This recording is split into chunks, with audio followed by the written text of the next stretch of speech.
Pokemon Black and White 2 have a lot of cool places that weren't in the original Generation 5 games.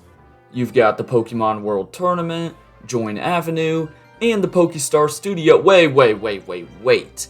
Isn't the Pokestar Studios the one place that people get through as fast as possible after defeating the second gym? Indeed it is, but what many people fail to realize is how in-depth this place really is.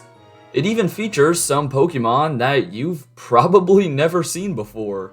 For example, have you ever heard of this Pokemon called Monica, which is literally just a pair of legs? Anyways, the goal in today's video is to not necessarily 100% complete the Pokestar Studios, but just explore the place and check out what it has to offer, as like most of you guys, I've never actually took the time to film movies here. So, without further ado, let's dive into Pokemon Black and White 2's Pokestar Studios. So the first time you come across the Pokestar Studios is right after defeating the second gym leader, Roxy. We're introduced to Mr. Studio before receiving a tour of the area, which included the movie theater itself, where we watched Bryson Man, as well as the building where the movies are actually filmed.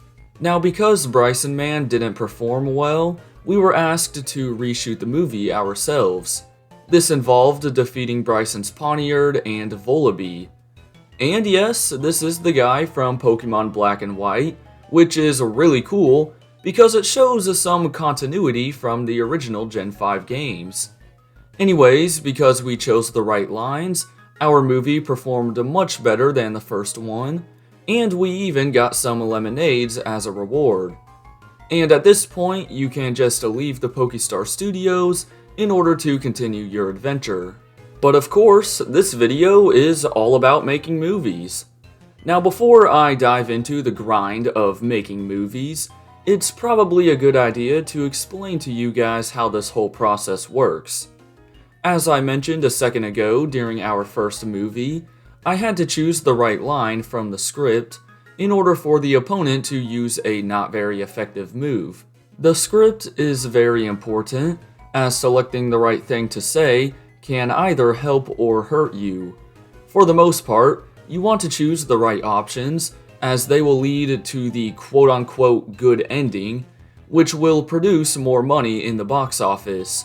A good ending is achieved by completing the given scenario, which could be something like knocking out the opponent's Pokemon in a certain number of scenes, keeping your Pokemon alive for a certain number of scenes, or even purposely losing the battle. The better your movies perform, the more fans and money you'll gain. And gaining money is the key to ranking up in the Pokestar Studios, which will unlock different types of fans, as seen here. Lastly, it's worth noting that many of the movie series can't be unlocked until you reach a specific amount of money in the box office, or until you're entered into the Hall of Fame, which is why I'm using the game file from my hardcore Nuzlocke with unpopular Pokemon, so be sure to give that video a look once you're done here. With all the boring stuff out of the way, it's time to begin our movie making career by starting the Bryson Man Strikes Back series. This is one of the more basic storylines, as it features Bryson Man as the villain, and yourself, Lucario Kid, as the protagonist. Now I will say, for just about every series, I used a guide to make sure I would get the good ending, because sometimes it can be very easy to mess up. Anyways, the first movie had us stalling out Bryson's Honchkrow in order to let this boat leave the port. While filming the second movie, we battled a man in a green suit, as well as a green square known as Prop H1. You'll see these types of things a lot while filming, as they're the reason why some of the obscure Pokemon, if you can even call them that, exist in here.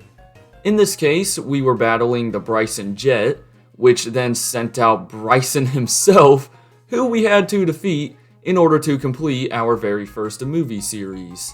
The next set of movies lined up for us were Invaders 1 through 4.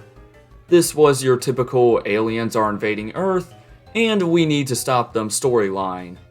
Along with Pokemon like LGM and Behem, it also featured the mysterious UFO, who we had to battle a couple of times.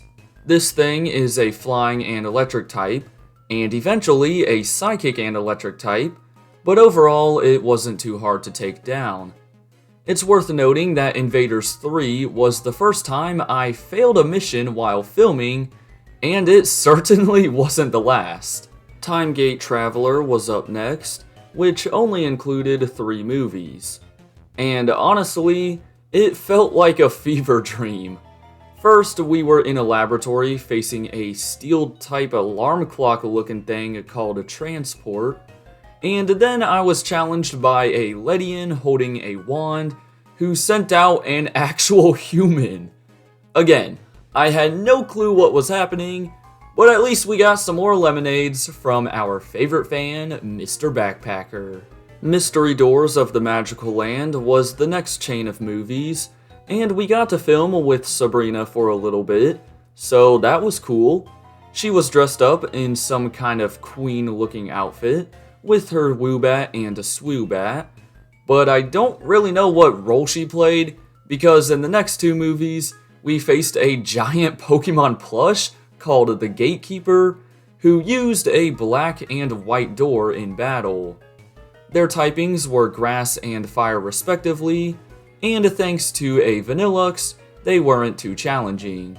Sticking with the eerie theme, the next series, called Red Fog of Terror, had us battling, well, an opponent literally named Midnight Red Fog. And hey, it sent out one of those things that you see at a car dealership. Anyways, these humanoid creatures were just normal types, and they didn't pose a threat. The final movie in this series also featured a Cyclops type of thing called a Monster, who had the dark typing.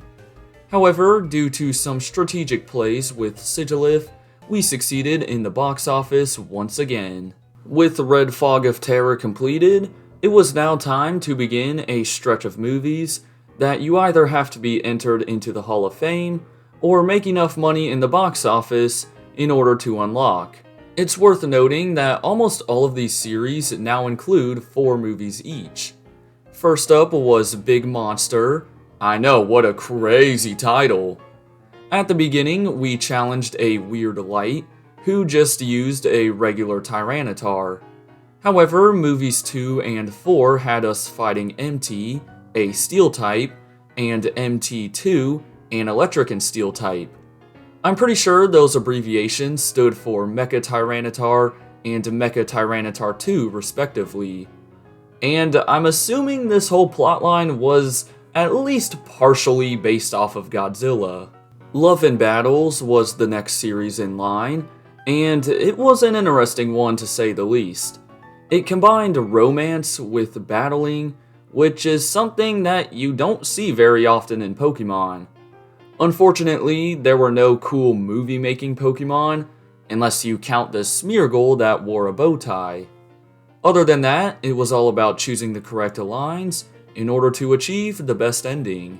Next up was the Giant Woman, and this is where the Pokemon that I talked about at the start of the video appears.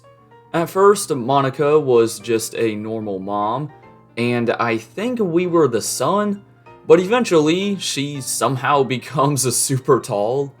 I'm sure if I actually read the dialogue, then I would know how she transformed, but of course, I'm too lazy to do that. And the ending to this series is pretty sad, as Monica never returns to her normal size, so I guess she's stuck like that forever. Speaking of things that last forever, Everlasting Memories was the next set of movies to be filmed. I'm not really sure where the memories aspect came into play though, because from what I could tell, it was all about scientists testing out a steel normal type robot called F00, who was nice at first, then malfunctioned and became angry in the 3rd movie, before returning to normal in the last movie. Yeah, I didn't really understand the point of that one.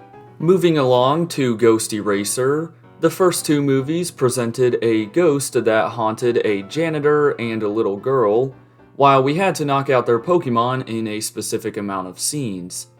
In the third movie, we battled against an archaic statue called Arkham, I don't know at this point, who used a Golurk.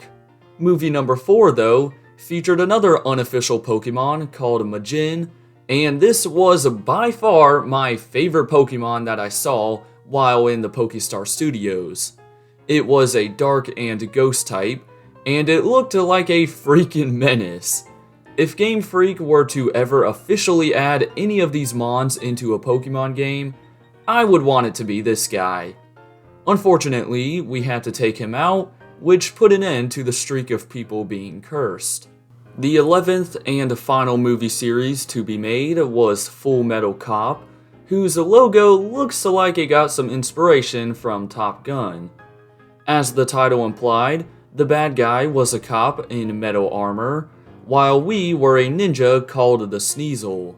There weren't any cool unofficial mons here, but we were able to film with Bryson again, so that was neat. And as with almost every time I finished a movie series, we received lava cookies instead of lemonades from our good old pal, Mr. Backpacker.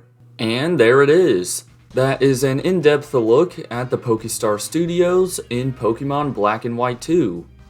One thing I completely forgot to mention was that you can either use your own Pokemon or rental Pokemon while filming. That's why you saw me use a wide assortment of Pokemon throughout this video, as the rental Pokemon usually had an ideal moveset to complete each scenario. Anyways, I had a lot of fun making this video, as I've never experienced what the Pokestar Studios is like, and maybe this made some of you guys want to go check it out for yourselves.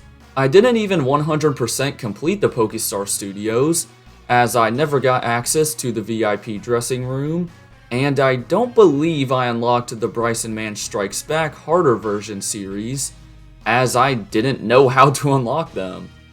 One last feature that I want to mention is that the more movies I made, the more people were in the audience, which is a really nice attention to detail. For now though, I hope you guys enjoyed. Be sure to drop a like, subscribe, and hit that bell to see more. Have a great rest of your day, and until next time, deuces!